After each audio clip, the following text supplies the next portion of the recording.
Are you ready to scale your business in a way that's aligned with your soul and profitable? I'm Casey Rossi, a business and leadership coach. I've been a full-time entrepreneur for 30 years and love business. I help conscious leaders increase their impact and optimize their lives. Join me each week for tips and deep conversations on cultivating confidence, increasing your visibility, elevating your vibration, and leading with purpose without burning out. Let's go. My goodness, it's been several weeks since I last recorded an episode. It's amazing how time slips by. I know with shows that I'm enjoying, I'm bummed when they take a couple weeks off because I come to rely on their message and spark of hope and inspiration. So thank you for your presence and your patience. I've been doing a lot more in-person gigs, everything from workshops on people-pleasing and perfectionism to heart coherence and emotional intelligence. This week, I was the keynote speaker at the Elevation Exchange Supper Club. What an awesome event. My focus was all about blending purpose, performance, and prosperity. Like many times, purpose can be overwhelming and people get snagged by thinking they have to come up with this grand altruistic goal to be worthy of even naming their purpose. Other times, it's just clear and a blessing that one can lean into. I shared the story of an artist that I recently met. Over last weekend, I went to the Alchemy Exchange, a festival in a nearby town. It's so awesome to meet fellow entrepreneurs and see their creative expressions. One booth stood out to me, not because it was the flashiest or had the most people gathered around, but because I could feel a deep sense of purpose and mission. The artist was Eli Thomas, a member of the Onondaga Nation Wolf Clan. He immediately started going into storytelling, sharing the layers of history and traditions of his people. What a prolific wellspring. I was trying to find the words to describe him. Was he a channeler, a mystic? The art was surely from something that looked like it was from a dream state. Cobalt blue mountains with wolves embedded in them. The eyes were the birds who sat on the trees in front of them. In one of the trees, there was a woman in the trunk whose seeds scattered various creatures from a turtle to a red-tailed hawk, each symbolizing the Native American clans. When I looked around his booth, I saw a sign that said, Wisdom Keeper of the Haudenosaunee, and it all made sense. This is an example of purpose. His message was pouring out of him. The art was a physical representation, but his talking story was the medicine. How about you? If you would like to gain clarity, I invite you to request access to my Know Thyself and Lead mini training. It's absolutely free, and there's a whole section, including a video and worksheets that will help you define and refine your purpose. I'll drop a link in the show notes for you. The next area I shared about was on performance. Now, if you're really honest with yourself, how do you define your work performance? Such an interesting question, right? I don't even know if we pause long enough to ask ourselves, because sometimes we just get into our inbox. We let other people's demands dictate how we're going to run our day. I don't know if you reflect. I hope that you do. I think that you do if you're listening to this, but it's really easy to just roll down the river and do what we've always done because that's how we do it. That's actually one of the definitions of routine. It becomes unconscious because we just do the same thing day in and day out. For me, I define performance by hustling and grinding, which if you've been here for a while, you know that contributed to adrenal fatigue, burnout, and a host of other immune system issues. Wearing burnout as a badge did not serve me.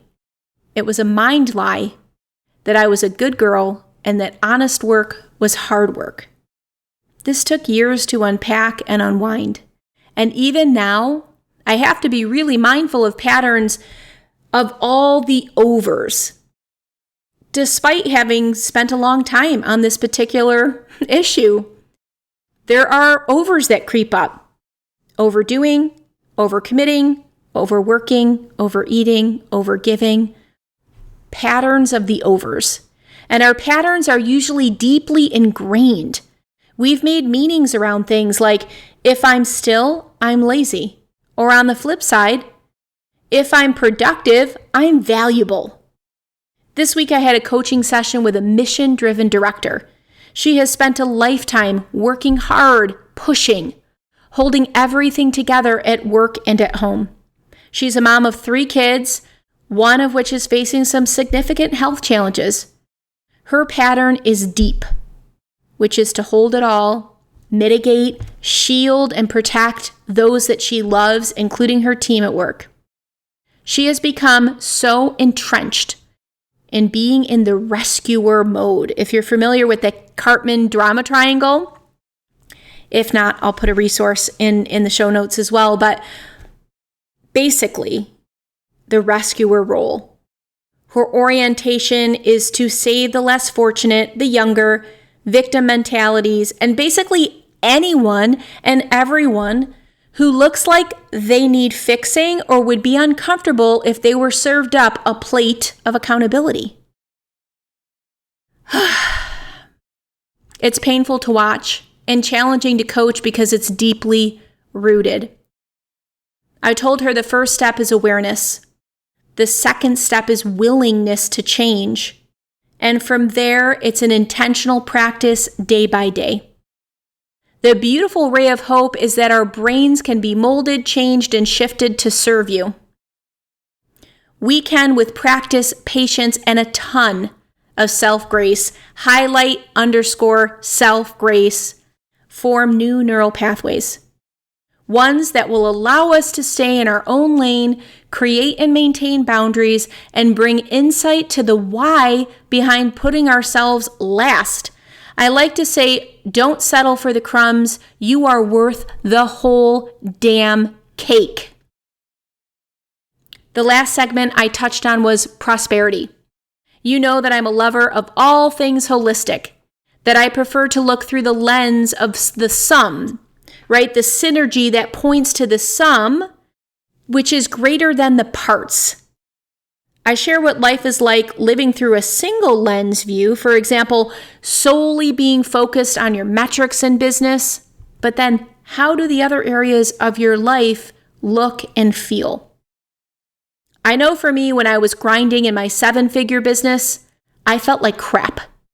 In my current business, I am way more balanced.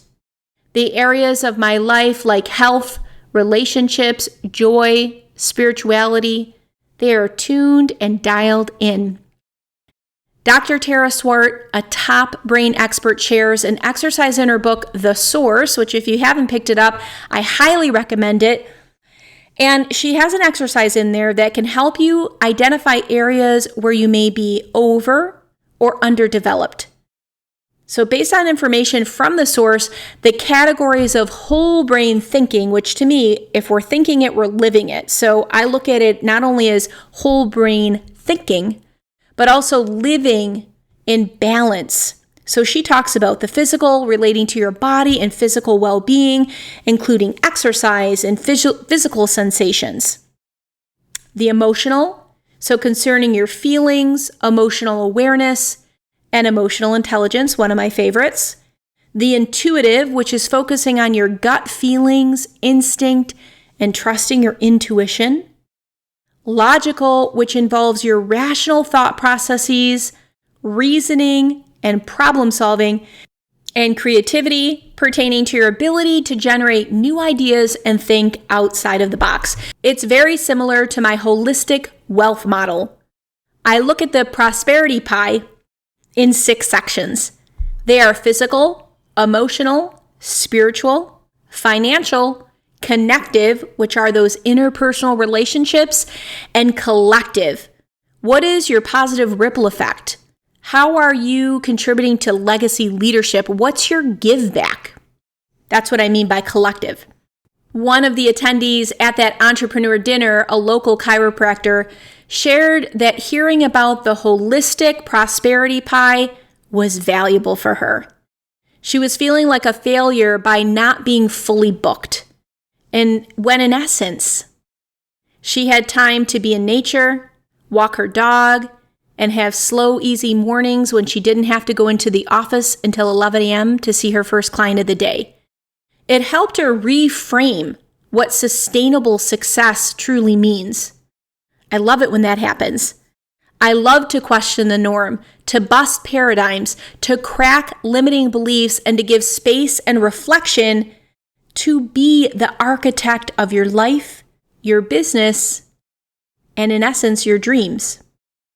So, my friend, that's what I've been up to lately. I will be more consistent for you because, quite frankly, this podcast is as much for me as it is for you. It's an anchor point. It helps me see where I'm going and also articulate where I've been. So thank you for listening, for being you, for dedicating time to your transformation. I really appreciate it. And until next week, breathe joy.